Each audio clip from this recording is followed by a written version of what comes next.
negotiations went pretty far.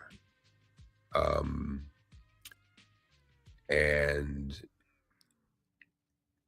they, I think well, they say they want to curb back on that. I guess they feel like enough people have done that. I don't know. Charlie Kirk was not there. Was Charlie Kirk in the rotunda? The only person that has been able and granted to Lion State was Rosa Parks in 2005.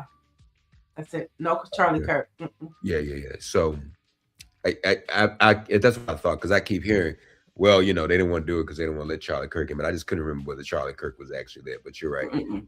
No. Uh, I was actually there when they bore Rosa Parks into the rotunda. I was standing right there, and it was a very moving experience.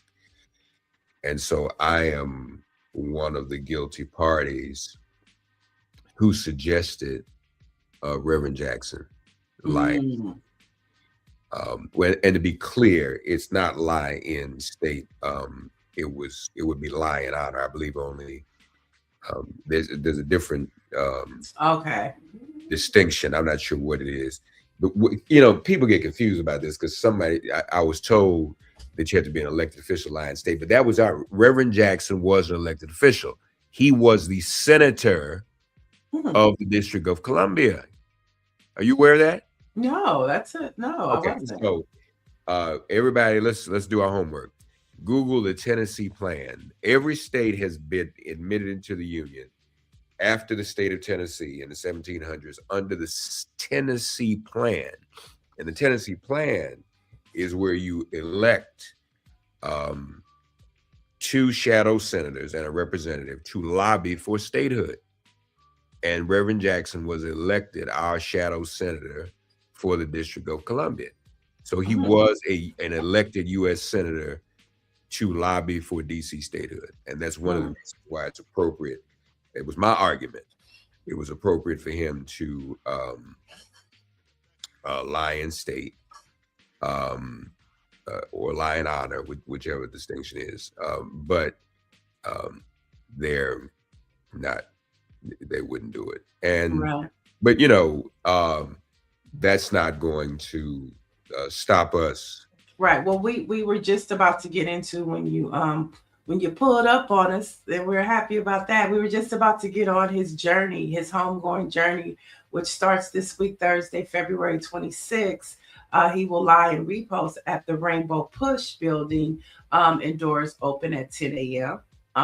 And then, of course, on Friday, it'll be the same. And then he will travel to South Carolina and Washington, D.C. on Sunday, March 1st through Wednesday, March 4th. And then on Friday, March 6th, the People Celebration at the House of Hope in Chicago. And then there's a private homegoing service at Rainbow Push on Saturday, March 7th. So Reverend Jesse Jackson is looking to have a 2-week journey to his final resting place. Thoughts? Well, that's appropriate. And it's to me, it's very, very meaningful that he's going home to South Carolina. I think that's important. And that call came when the rotunda folk in Congress were acting up. So the governor of South Carolina and Alden said he should Mm, lay in state in the state capital of South Carolina, and so that's where nice. yeah. So that's a beautiful um, gesture for him. That's Um, nice yeah, because the yeah, release that the family did, it's very general. It didn't specifically say that.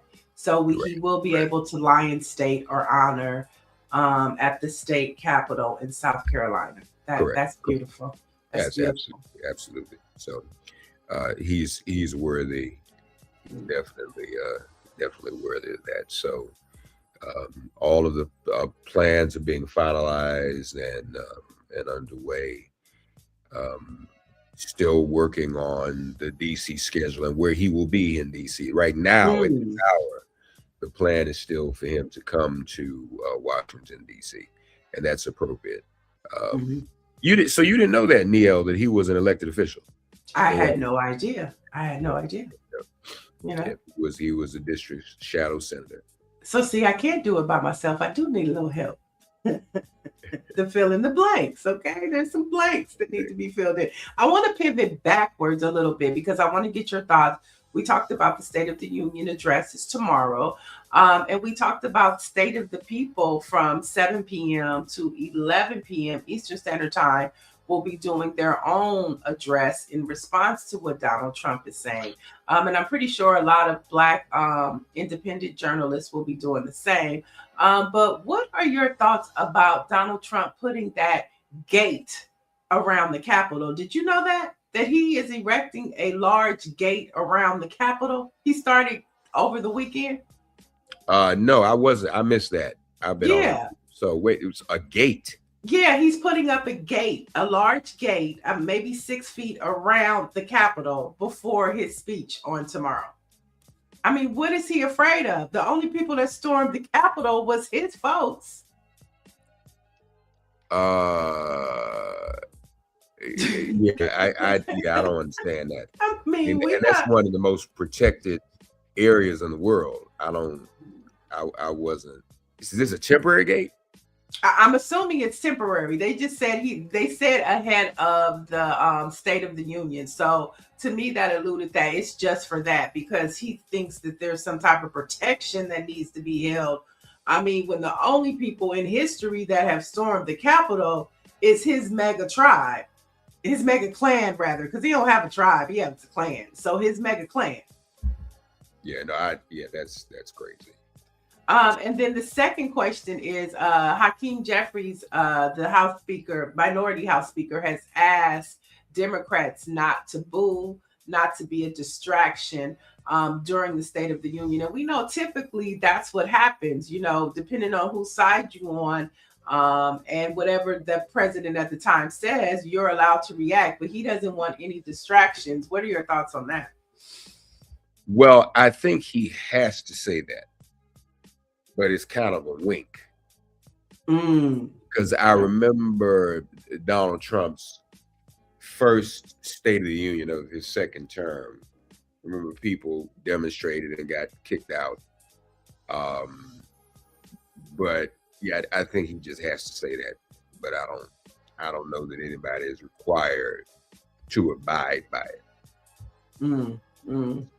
Dr. Marilyn says, I hope they boo him like never before. It's been let's pivot now to some more stories that are important that definitely need to be amplified because Black men are still under attack in this country by state sanctioned police and just, you know, some crazy things are beginning to happen. And let's go to Georgia, where Kyle Basinga, a 21-year-old young man, was found last week hanging from a tree in Fair Oaks Park in Marietta, Georgia.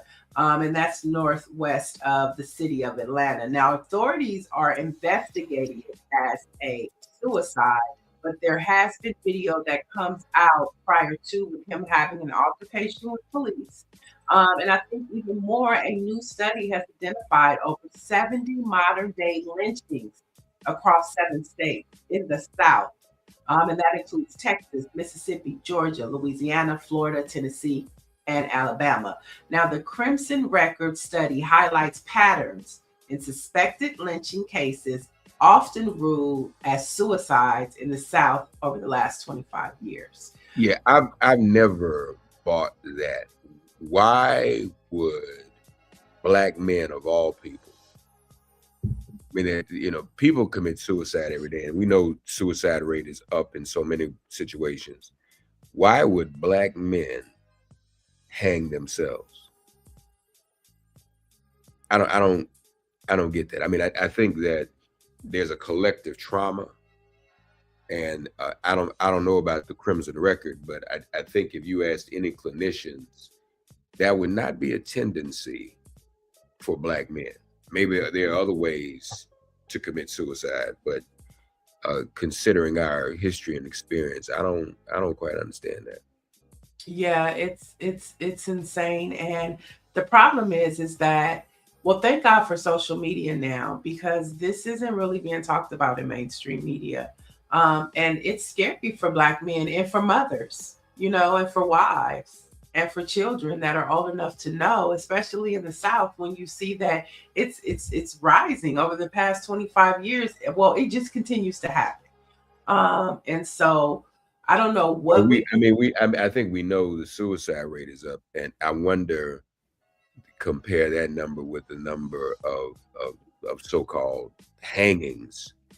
But there was one in North Carolina, I think, last year that we found to be suspicious, and it just did not make sense. What? No, I'm sorry. I just don't buy it. I don't think it's not our inclination to buy those stories At all, not at all. But we will continue to track that story. Let's head to Michigan, where in Grand Rapids, police have released footage of an officer fatally shooting a Black man who was lying on the ground and also being attacked by a dog as well.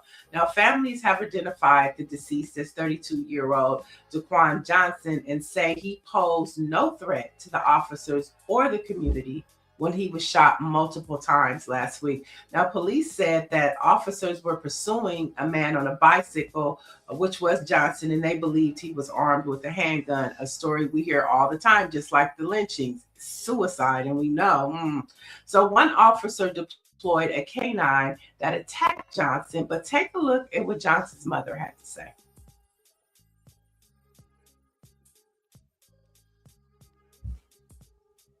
Are we going to take a look? Maybe not.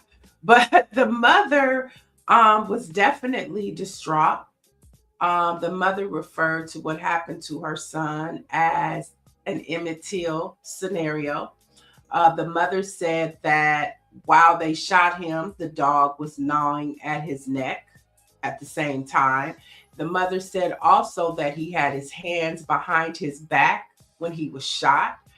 So why do you have to shoot somebody multiple times? Oh, here we go.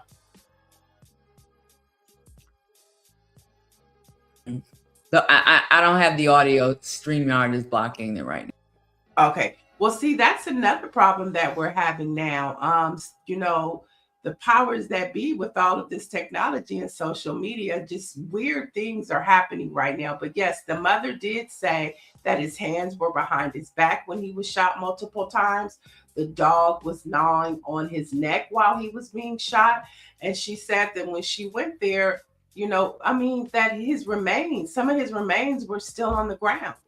And so why does this happen? I mean, where's the, first of all, do we think he's going to get accountability? And, what do we do when we have a government that is pushing state police and federal sanctioned violence? Yeah. What and why was he detained in the first place? What was the reason? Well, they said that because they thought that he had a gun, but he was on a bike. They were chasing him on a bike. First of all, he was on a bike. They put the canine on him. The canine is gnawing on him. So that means that if he's on the ground and the canine has him, why do you have to shoot the man? Yeah. That's we are dealing with state sanctioned violence, and we're going to see that violence come into full effect. Now, what's that? That's the same. It's the same case. Yeah. That's the video footage that the police released. That the police officer released. We're going to see. There's speculation, maybe even threats, that we're even going to see ICE at polling places this fall. So they're ramping this up, and this is the same thing that was going on at the end of Reconstruction. The violence, the intimidation, the voter intimidation. That's how they're going to try to take this election back. And so this is all fear and intimidation tactics to bring these things about.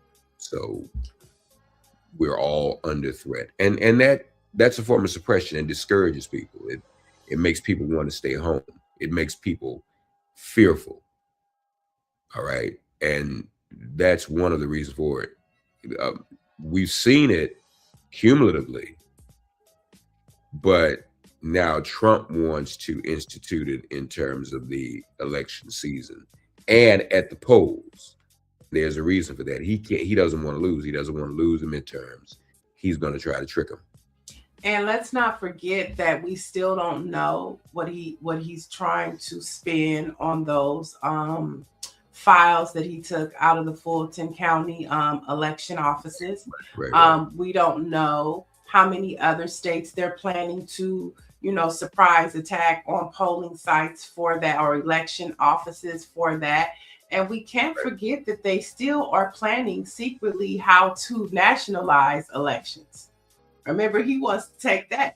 I mean, and we just don't know what his plan is, So yeah, we know that that he wants to put ICE agents at polling places, but I just think that he's trying to do something even bigger, because though we still don't know why did you take those files?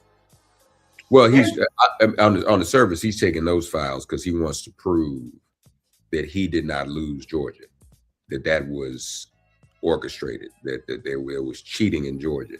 But that's the irony. He's projecting. He's the cheater in chief. Right. Not Joe Biden, not anybody else, not Fulton County Election Commission. He's the cheater. And so he wants to distract from what he does. And all he is a big distractor. Mm-hmm. And see, Epstein, all of that. And so if he proves that, he won Georgia, that's a reason and a premise for him to say that's why we need to nationalize elections. Right. So, and you can't trust that chain of evidence, whatever they stole from Georgia. He's going to make it look like it was stolen. What he stole, isn't that interesting? They stole election results or records in Fulton County so he could prove the election was stolen from him. Mm-hmm. Right? That is the perfect example of clinical projection. All right. You claim something was stolen from you, so you steal it to prove it was stolen. All right.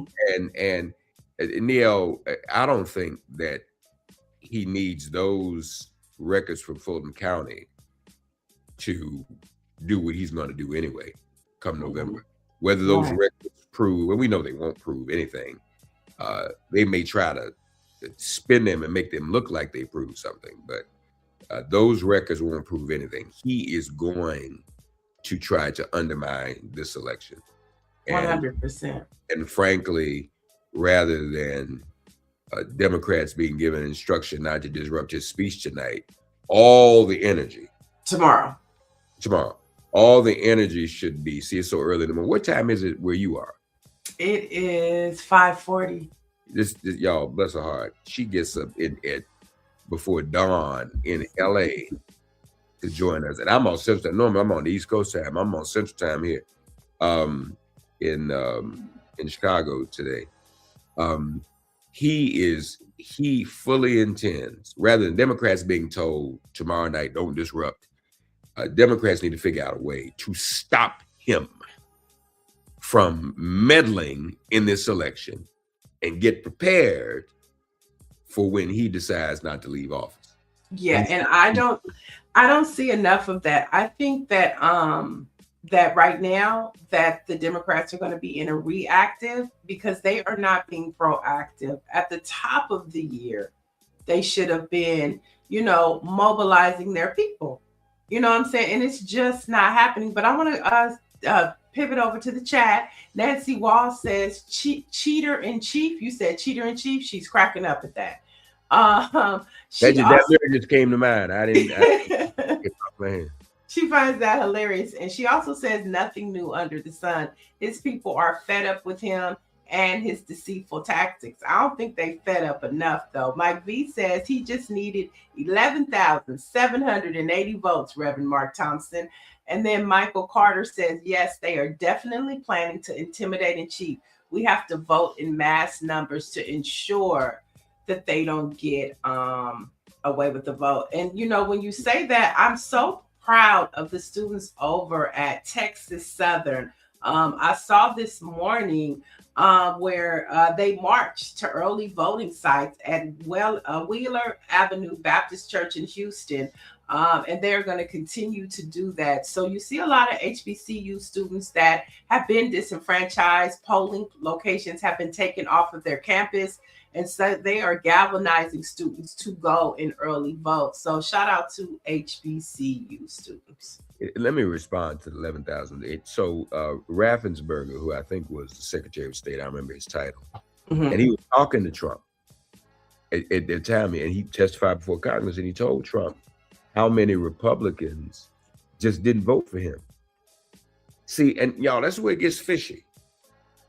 If in November 2020, you had a number of Republicans in Georgia not vote for their own top of the ticket, that is Donald Trump, before January 6th, how did his votes increase in 2024?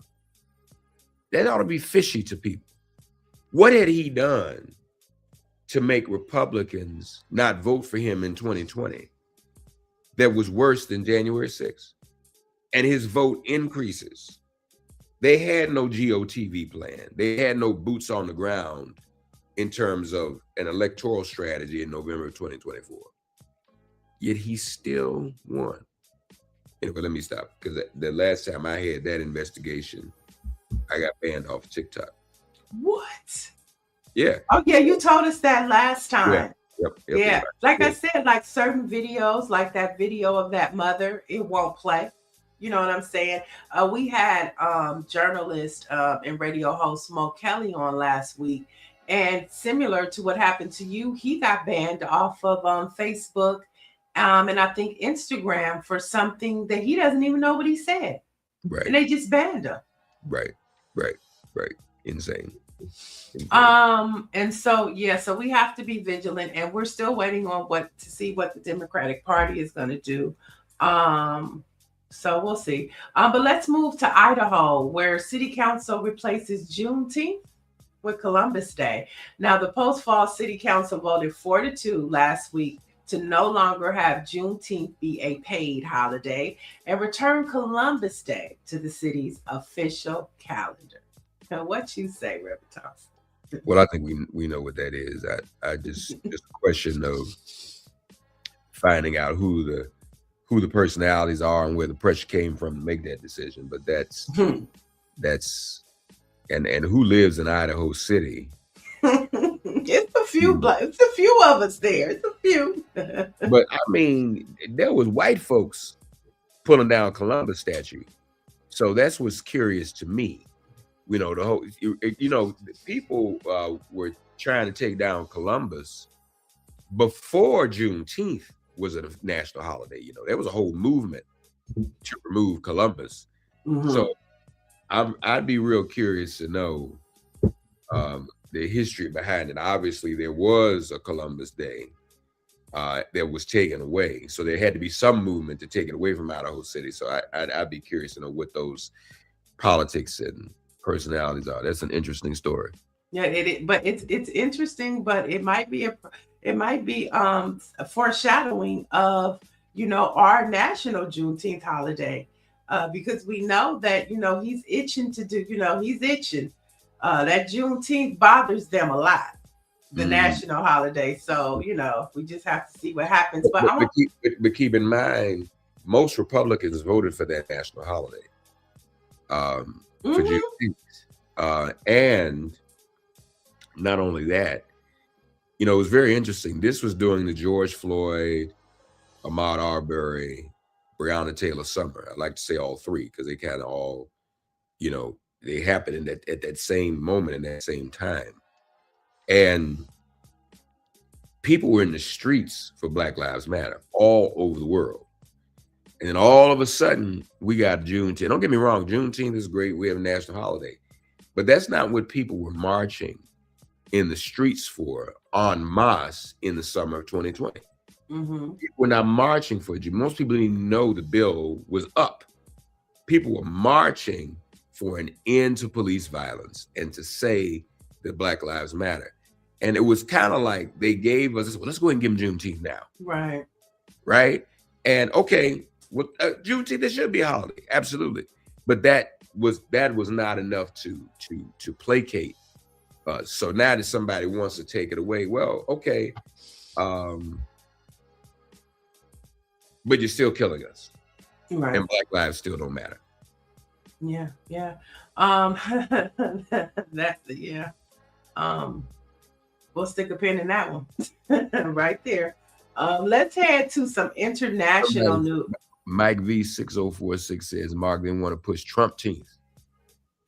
Oh, I know when they were pushing with that his own, because that's kind of where he thinks Trump teams. That's how he thinks, right? And all those Black folks that was at the White House last week for Black History Month, they would be like, "Oh yeah, that's a great idea." And I remember when they passed that holiday, I know here in California, everybody was like, "We talking about reparations. You want to do something for Black folks? Give us our reparations. Don't nobody need no holiday right now. Thank you, but let's think bigger." Right. I want to jump into some international headlines for a minute, because I know you brought up last week when you were on and talked about those 4 people that were executed. And then you see what's happening over in the Caribbean, where an organization in St. Vincent and the Grenades is urging fishermen to take certain precautions after decrying a recent U.S. strike in the Eastern Caribbean that killed 3 people aboard a suspected drug boat. Now, last week, the U.S. government announced that it had carried out strikes on 3 boats, including one in the Caribbean Sea, killing those 3 people. But I want to take you to take a look at what this fisherman had to say. I hope that it'll play.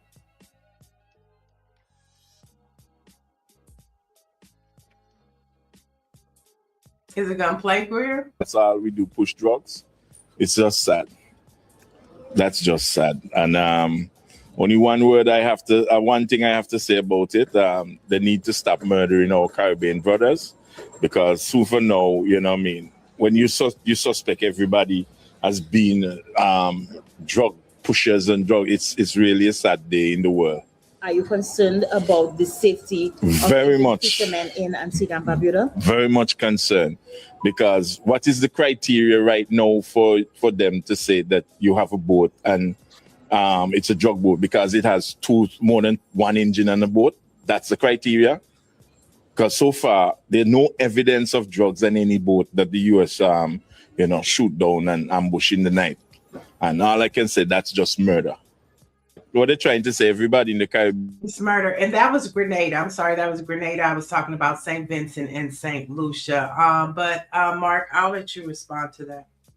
Well, he's absolutely right. And those are extrajudicial executions that Trump is carrying out. He is wanton with his violence beyond this border, and his violence within these borders as well. And he just does not care. And this notion that some have, well, we're just going to wait him out, is really a very dangerous notion. It really is. And it's not going to work. He is going to cause more havoc and more damage as long as he's there. He needs some guardrails. Now, the Supreme Court struck down his tariffs, which nobody expected. But obviously somebody's check didn't clear, because you remember his first, back to the State of the Union, his first State of the Union in his second term. Remember, they had a hot mic on and he shook hands with Brett Kavanaugh. And he says, "Man, thank you for doing what you did for me. Thank you you did me a solid. I'm gonna get you back." And even Kavanaugh was like, "You're not supposed to say that out loud in this." So they do little stuff like that. And he's known for being a shyster, taking advantage of people, not giving people what they want. So it is likely that something went down where they said, we can't go with this one because he's not going to get us back. He's not going to hook us up. So this is utter corruption, utter fascism, utter authoritarianism. And we need to be a little bit more strategic as a movement and as a people in response to this. Other countries, we don't think about that in America, though. You know, other countries, people flee fascism and dictatorship and authoritarianism from the Caribbean and other countries to come here looking for freedom. That's why they get confused. Those who have fled other countries coming here looking for freedom, some of those people of color voted for him because they were convinced it was so bad back at home. We won that special election in Texas 3 weeks ago because Latinos voted for Trump in that district in 2024. Now they flipped because they see him rounding up their relatives. Well, we try to tell you that. Right. Listen to the people who've been here. Why would I go to some dictatorship and not listen to the people who've been living under that dictatorship? Oh, that's not real. I'm not going to listen to them. I'm here as a Why would I not do that? So that's really what we're up against. And Reverend Thompson said, listen to the people that's been here. Okay, Right. we're telling you. And I Right. think that's why a lot of Black people, you know, we're moving and, you know, we still have movement, but a lot of us are sitting still like, y'all fight that battle. It's on y'all. That's why I love white people who say it is our responsibility to fight systemic racism. I love to hear that conversation now from white people. We hear it a lot from white people for Black Lives Matter. That's really a group, white people for Black Lives. And they say that this is our battle to fight. yeah, And Well, it yeah, is. they do. They need to take it on. They do. They do. And so even like on a selfish, you know, response to this story, Donald Trump is messing up the travel industry. I mean, he's just messing it up because now you think twice. Like St. Lucia is on my bucket list to go to. I just saw that Brandy and Monica are going to be at the Jazz Festival in St. Lucia. But when you hear that the government has told airlines to fly over there at your own risk, and you look at a map and you see how close Grenada and St. Lucia is to Venezuela, you're going to think twice about taking that vacation, which hurts the tourism industry for those Caribbean countries. So it's so much that goes into all of this. And it's not, you know, the most important thing is the lives that are lost, but it's also the cause and effect of so many other things.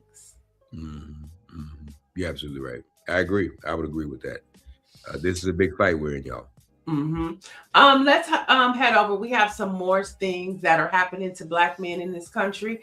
Civil rights attorney Ben Crump, who is a friend of Black Press USA, stood alongside attorney Liza Park and a grieving mother to demand accountability in the death of her 21-year-old soul, Javon Benham. And this happened inside a Georgia state prison. Now, Benham was in custody of the Georgia Department of Corrections at Valdosta State Prison when he was found dead in what his attorneys described as a solitary confinement cell on Christmas Eve in 2025. And according to Crump, he had been dead for 2 days before his body was discovered. And attorney Liza Park said their investigation is ongoing, but outlined what she described as critical failures inside of the prison system. Wow. Yeah, that is very, very critical and very, very bad. Solitary confinement is its own form of torture. And obviously this is a systemic failure because you have someone who's in solitary confinement. They clearly weren't even checking on him. If they found if he was dead for 2 days before they weren't even checking on the brother. That's terrible. Right. And so when we talk about prison reform, when we think about privatized prisons, GEO and CoreCivic, you know, they're getting all of these federal dollars from Donald Trump and from Donald Trump's state governors. And then they can't even do their job, which takes us to this next story where Senator Raphael Warnock is attempting to stop the construction of an immigration detention facility that ICE wants to open in 2 small Georgia towns. Now, in an amendment, Warnock filed a House spending bill regarding the Department of Homeland Security on Friday. The Georgia senator proposed language that would block any of the bill's funding for the proposed detention centers. Oakwood facility, comprised of a pair of warehouses totaling more than 600,000 square feet and located about a mile from its city hall, is expected to hold about 1,500 detainees. And of course, we know that the people that are putting up these detention centers or the entities are CoreCivic and GEO. Yeah. And I applaud Raphael, the Reverend Senator Raphael Warnock, for doing that. Just wish he could also figure out a way to stop Mayor Andre Dickens' Cop City in Atlanta. We forgot about that, Cop City. Forgot about that. But for our viewers that are what is Cop City? It is going to be an amusement park for police. The over-police state that we already have, this would be a training center for police, a retreat center for police all over the country, if not the world. And for them to be trained by the Israeli Defense Forces in that space. It is a sacred space on indigenous land. It is an environmentally sacred and protected, should be protected space. And the community does not want it at all. But that's Cop City. That's what they're building in Atlanta. What's the benefit for Dickens to do this? What's the benefit for him? I don't know. I have no idea. I can't figure one out. So it's not money. It's going against money? Well, it must be. I mean, I don't have any evidence of money. I don't know that anybody's investigated the money connection. That's not readily apparent. I don't know, but there's some benefit. I mean, you have people, you know, it's human nature to assume that when a politician does something, there's no real justification that's visible. It's money, but I can't really confirm that at all.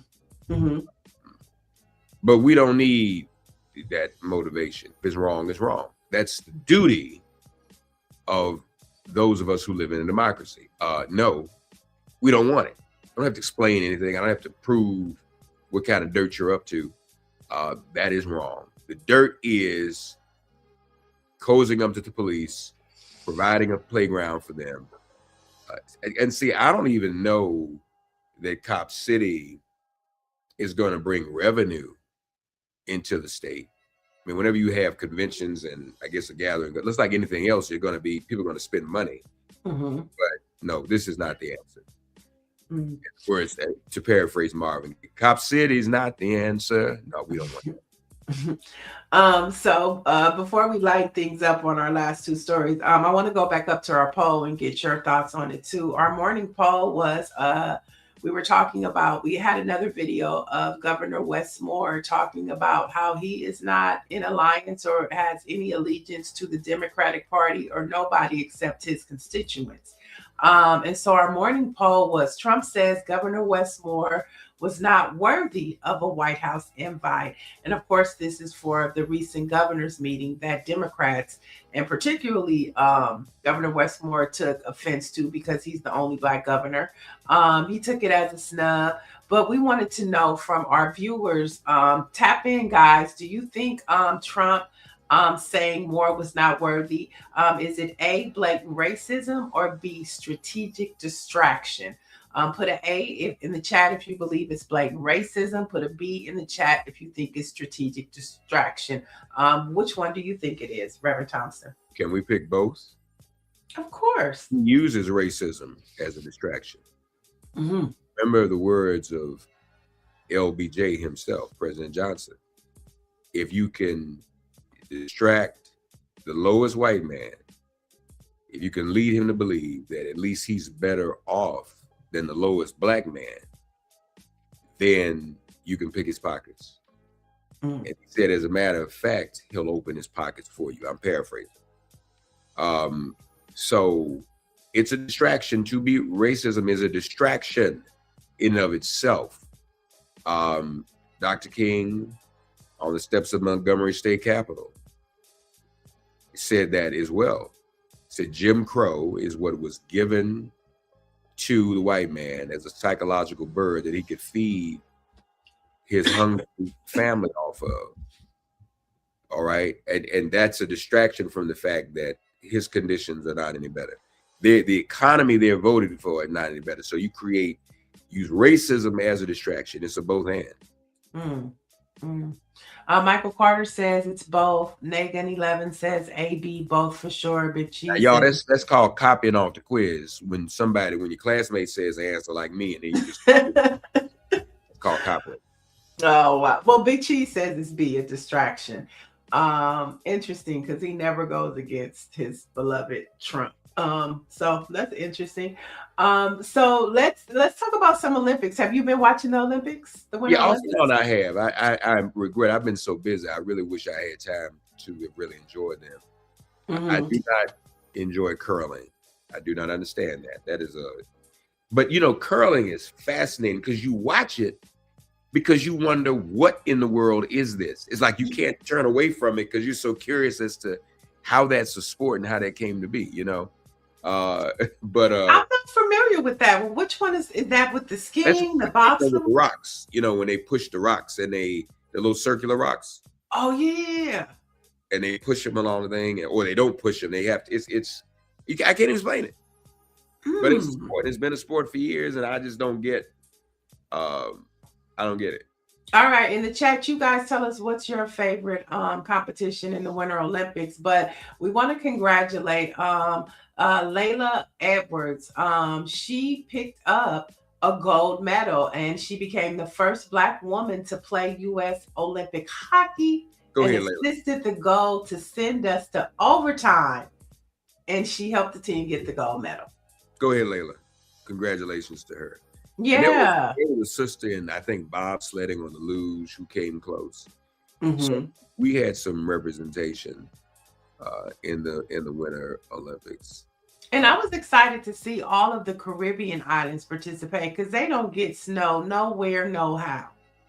So to me, it's extra extraordinary for them because they don't participate in a cold climate like that. And we remember the movie Cool Runnings about the Jamaican bobsled team. So yeah, that's now it's my understanding that the Haitian Olympic team had an image of Toussaint Louverture on their uniforms. Greg, Google that for me real quick, please. No, that's true. Her name is Stella Jean. And we actually we had her booked on the show and she had to reschedule. So we hope to have her back either this week or next week. But her name is Stella Jean. She's Haitian, I think, and Italian. And she designed the costumes for Haiti. But now beautiful costumes. But beautiful uniforms. But I'm told that the Olympic Committee forced them after the opening ceremony, forced them to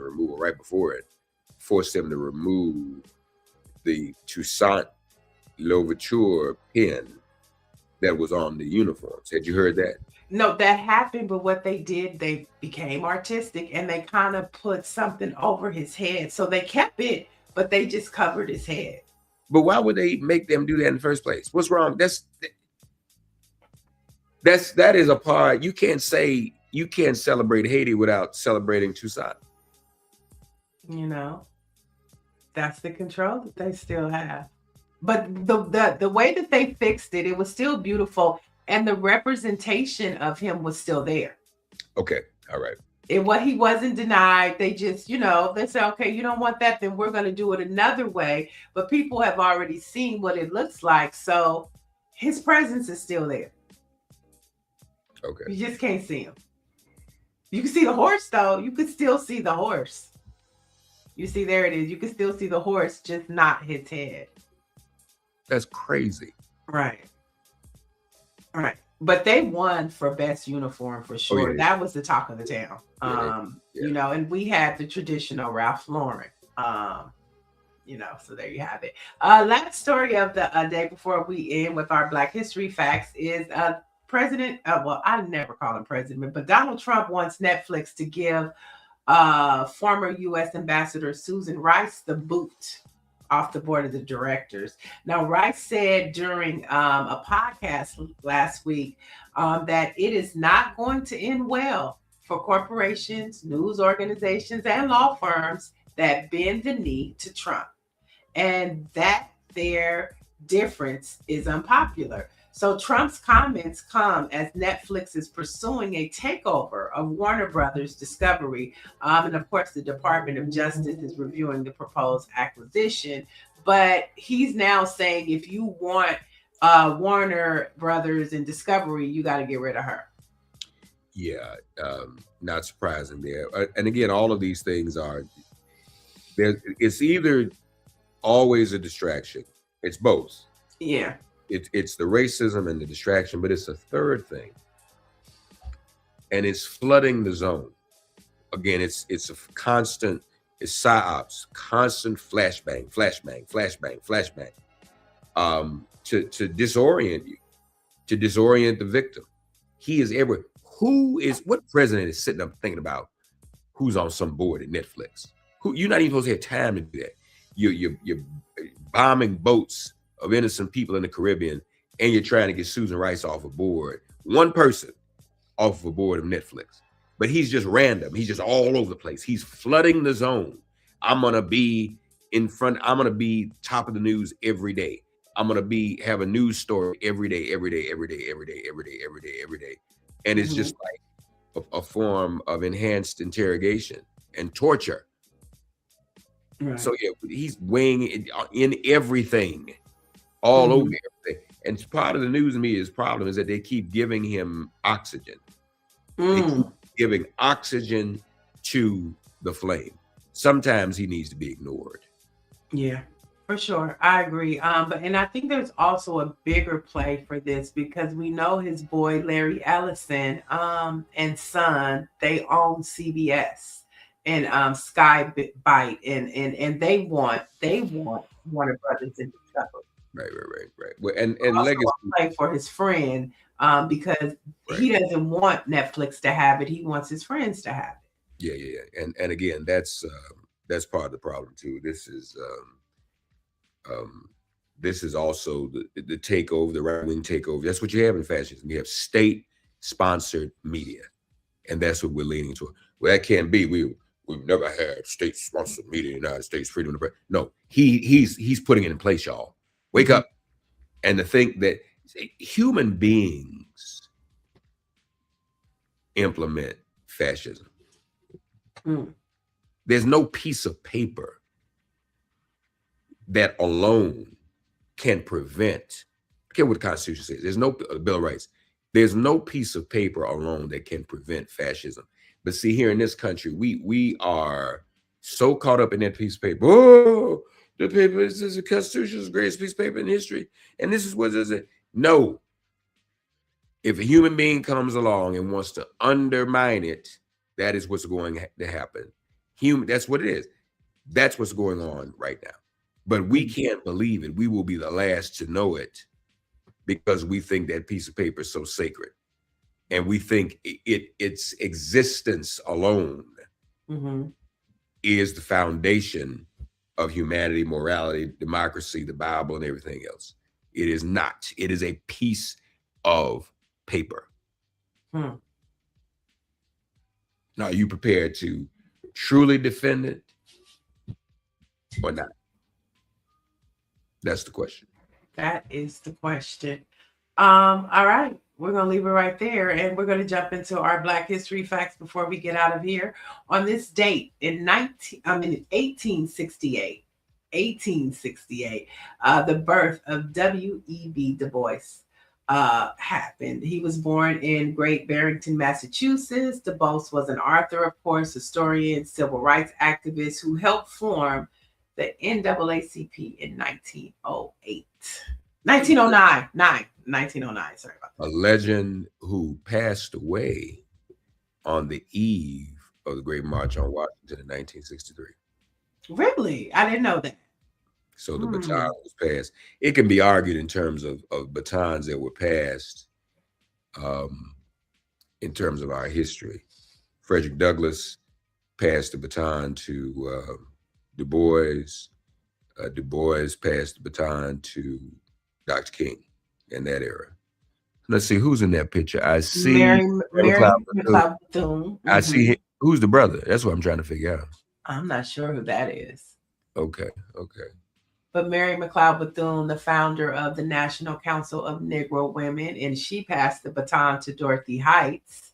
And so, you know, that history is there for us. Thanks for sharing that picture, Greer. And last but not least, you talked about who the other person is in the picture, Greer, please. Oh yeah, that'd be helpful too. That was Horace Mann Bond. Okay. Now, who is that? Who is that? Not that's familiar. Julian Bond's grandfather, I think. Mm. I think Greer. Google Horace Mann Bond. I'm pretty sure that's Julian Bond's grandfather. I think he was a great educator. So he had 3 great educators. Right. The Greer, did you Google it? She just kind of popped in and popped out. She's probably Googling it. Yeah, he was a I think that's Julian Bond's father, but he was a historian, an educator. Right. From Nashville. Yes. Yeah, and he was the father of Julian Bond. Oh, it's father. Yeah. That's grandfather. Got it. Okay. Okay, see, we got these black facts rolling this morning. Black we got facts. And last but not least, we're going to forward to 2020. You talked about it earlier. We talked about the Black Lives Matter movement and what happened in that year. We know we lost Breonna Taylor, George Floyd, and of course, Ahmaud Arbery. On today, 25-year-old Ahmaud Arbery was shot and killed while jogging in Georgia, sparking the national outcry. Now, today, his mother, Wanda Cooper Jones, will honor Ahmaud by hosting the 5th annual memorial run. And so that happens today to continue to uplift her son's name, you know, and turning pain into activism, which is a lot of what happens to these families that lose loved ones to state sanction, federal sanction, police sanctioned violence. They typically turn this pain into activism and awareness. And of course, we remember Ahmaud today and uplift his mother on this tragic day for her. Amen. You know, let's remind everyone, Ahmaud was killed that summer before George Floyd. And if we recall, and we were all captive at home, confined because of COVID. And for hours, we saw those images of Ahmaud Arbery's pursuit. And that was traumatic. And so the George Floyd video just added on top of that. That's why the world exploded. And I mean, all over the world. There was not, you couldn't really organize a movement all over the world because everybody couldn't see or reach each other. But it was very, very organic. We didn't have video of Breonna Taylor, but we heard the details were compelling enough. And so those were the 3 martyrs in that summer. So yes, we do lift up the name of Ahmaud Arbery. And I think Ahmaud Arbery was first to prick the conscientiousness, if not the guilt, of white folks. Because a lot of folks feel like, Mark Neal, we didn't know this stuff still happened. But we do. We've been trying to tell you. It's been happening and it hasn't stopped. Yeah. Shout out to civil rights attorney Lee Merritt, who also helped amplify this story to national attention and continue to fight for justice and, you know, walk side by side with Wanda Cooper Jones during that time of accountability for her son. So yeah, you're right. And we also saw a lot of corporations in 2020 pledge millions and millions of dollars into Black owned businesses, you know, Black media, Black nonprofits. And then, of course, that kind of just went away. And then with Trump doing this whole DEI, whatever was left for them to spend, they said, we don't have to, and they haven't. Yeah. I agree. No, I agree. I agree wholeheartedly. But it also goes to show that not a lot of that money has gone away. A lot of our institutions are struggling, which means that we need to find ways to hold corporate America accountable to the things it owes us, because to me that's also reparational. But also we can't solely rely upon them. We must support our own. So support the Black Press, y'all. Yourself. Don't wait on corporate media. Support the Black Press yourself. Yeah, like and subscribe to all of our social media handles. That's Black Press USA. Like and subscribe to our morning show. And of course, like and subscribe to Make It Plain. Talk to us a little bit about that before we get out of here. That's my podcast, folks. Make It Plain. In fact, 11 Eastern, Dr. Maulana Karenga will be joining us live from your side of the world. He's right around. His offices are literally right around the corner from me. Is that right? He'll be joining us live to talk about the impact of the Reverend Jesse Jackson, not only upon civil rights, but on the Black freedom movement as a whole. So you don't want to miss that. And we're also going to Make It Plain and Minister with 2 T's. So check us out. Right, for sure. And then for those of you who don't know, Dr. Maulana Karenga is the one that invented Kwanzaa. Okay, right. So there is no Kwanzaa without right. Dr. Maulana Karenga. That's right. That's right. So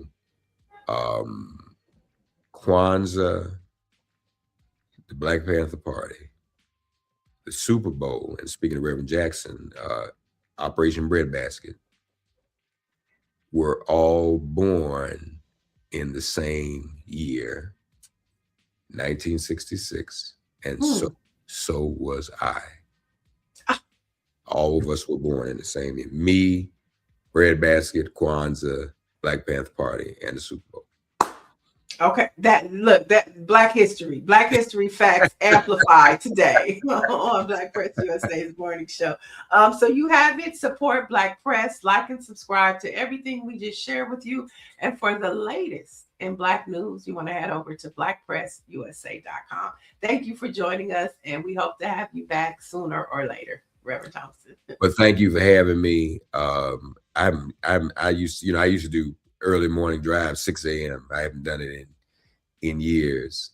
But this is the best time to be on the air and to get, the word out, let people know what's going on to start their day. Again, I commend you for doing what you do, and you're doing an excellent job.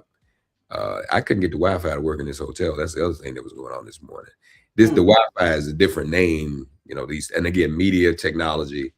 Somebody probably didn't want me on here this morning, but folks, support the Black Press USA morning show. Support Neil, especially because she gets up so early on the left coast to host a show for all of us to see and to share these headlines. Support our own, support Black media. And folks, we'll have some other exciting things in terms of Black Press USA coming your way very, very soon. So stay tuned. Stay tuned, and we'll see y'all tomorrow. Peace out.